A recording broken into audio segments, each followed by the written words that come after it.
Je to trupa fašistov, banda bosých hlav. Ľudia chodia okolo, jak by sa nič nedialo.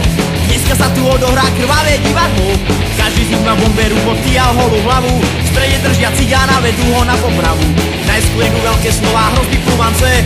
Nasledujú facky, peste, lakte, kopance. A nakoniec mu priložia vreckový nôž na krk. Ty kuráči a cigása, zaslúžiš si smrť. Čo sa deje potom je už len od povahy.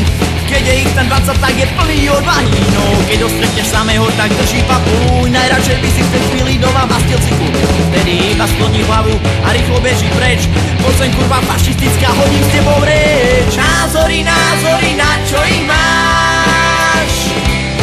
Keď skrz len ľudí zabíjaš. Názory, názory, na čo mám sú?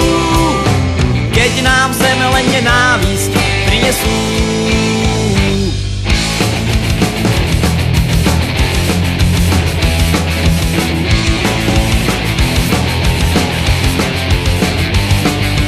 Cigáni sú síce svinie, robia veľa zlá. Keď sa matka 7 detí prebuď zavedla hajzla. Otec iba behá, hľadá čo vyšlo ho, aby získal taký drobač a víno kúpiť mohol. 7 dieťa spokojne si cucká branavky a matka s úsmevom berie rodinné prídavky. A sú ich plné ústavy a plné ulice, lenže nie všetci sú takí. Vyjedle palice a keď už chcete súdiť ľudí len podľa farby, tak chlapci môžete ísť hľadať pomoc v lekárni. Treba to vyriešiť, lenže nie ako vy, pretože jakživ sa nič nevyrieši cez kríž hákový. Názory, názory, na čo ich máš? Keď skrz len ľudí zabíjaš.